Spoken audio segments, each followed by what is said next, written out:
नमस्कार दोस्तों, स्वागत है आपका अपने चैनल एक बार मैथ स्टूडियोज में। हमने पिछली कक्षा में हम आयत और वर्ग के सूत्र के बारे में चर्चा कर चुके थे। आज हम चर्चा करेंगे आयत का परिमाप निकालने के बारे में। तो आयत का परिमाप का सूत्र होता है 2 गुणा लंबाई गुणा प्लस चौड़ाई। ये आयत के परिमाप का सूत्र होता है। स्टार्ट। जैसा कि आप चित्र में देख पा रहे हैं, यहाँ पर एक आयत दिया गया है जिसकी हम नामकरण कर देते हैं ए, बी, सी और डी।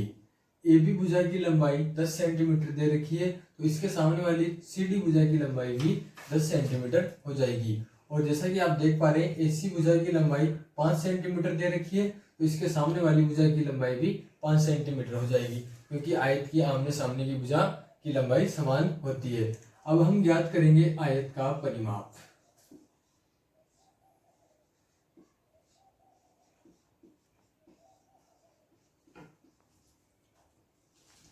जैसा कि आप सबको पता है कि आयत का परिमाप निकालने के लिए हमें एक फॉर्मूला लगाना होता है, और वो फॉर्मूला होता है 2 गुणा लंबाई प्लस चौड़ाई। तो हमें सूत्र में अपनी संख्या को रखना है। तो 2 गुणा लंबाई हो गई 5, लंबाई हो गई 10 गुणा 5, तो यहाँ पर हमें प्राप्त होगा 2 गुणा 50। तो यहाँ पर हमें आयत ABCD का परिमाप 100 सेंटीमीटर प्राप्त हो जाएगा। स्टार्ट। जैसा कि आप देख पा रहे हैं, यहाँ पर एक प्रश्न दिखाया गया है। एक आयताकार शीट का क्षेत्रफल 500 सेंटीमीटर स्क्वायर है। यदि शीट की लंबाई 25 सेंटीमीटर हो तथा इसकी चौड़ाई क्या होगी? हमें यहाँ पे क्या ज्ञात करना है? एक तो आयताकार शीट की चौड़ाई तथा परिमाप क्या होगा। ठीक है, सबसे पहले हम एक आयताकार शीट का निर्माण करते हैं।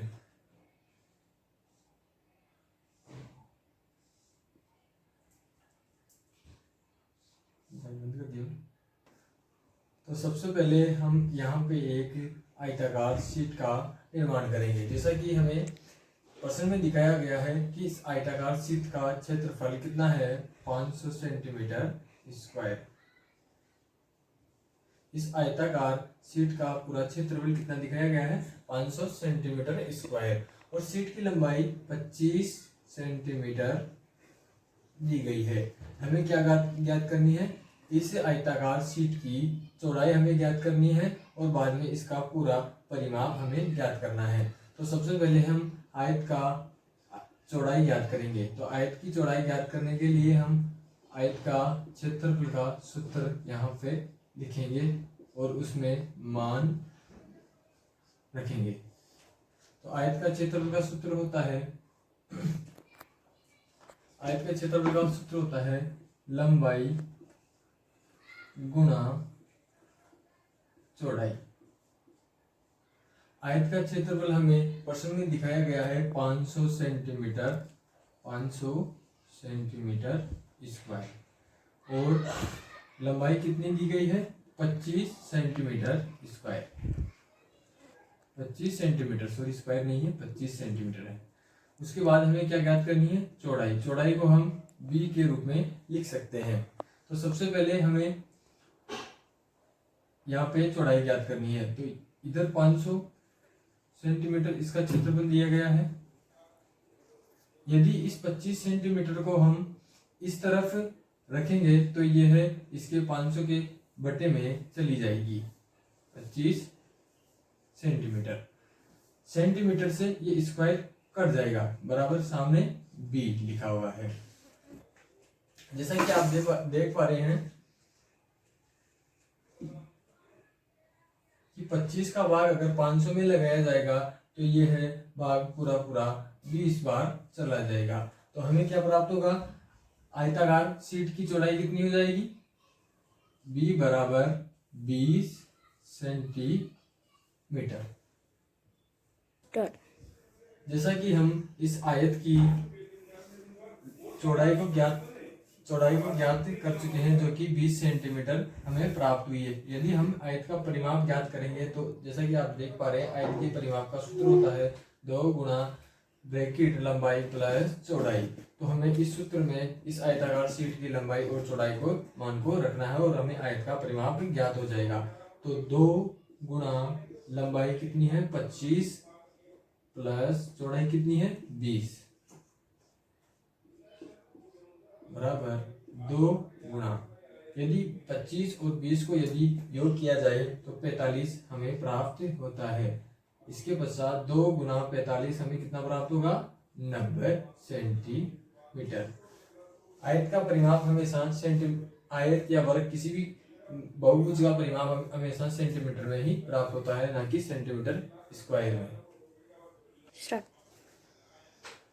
अब हम एक नए प्रश्न के बारे में चर्चा करते हैं। यहाँ पर एक प्रश्न दिखाया गया है, एक आयताकार भूखंड की लंबाई और चौड़ाई क्रमशः 500 मीटर और 300 मीटर है। हमें ज्ञात करना है एक तो भूखंड का क्षेत्रफल और भूखंड का मूल्य यदि 1 मीटर स्क्वायर बराबर 10,000 रुपये हो। तो सबसे पहले हम यहाँ एक आयताकार भूखंड की रचना करते हैं।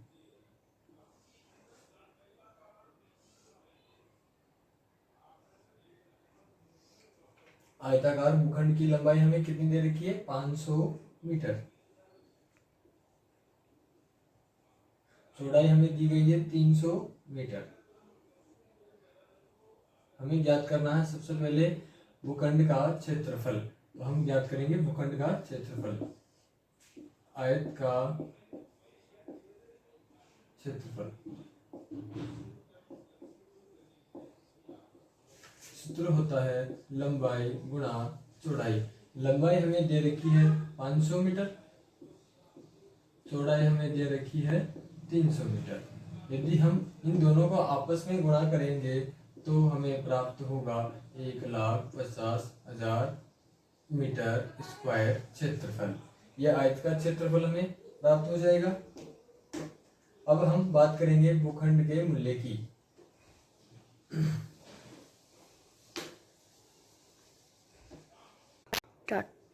अब हमें ज्ञात करना है भूखंड का मूल्य।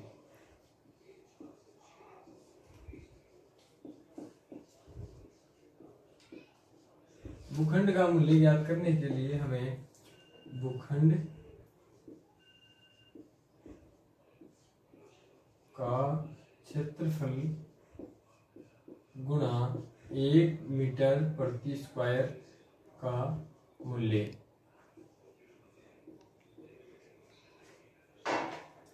जैसा कि हमें ज्ञात किया था कि भूखंड का क्षेत्रफल था 1,50,000 मीटर स्क्वायर गुणा 1 मीटर स्क्वायर का मूल्य हमें प्रश्न में दिया गया है 10,000 रुपये। यदि हम इन दोनों को आपस में गुणा करेंगे तो हमें प्राप्त होगा 1,50,00,000 रुपये।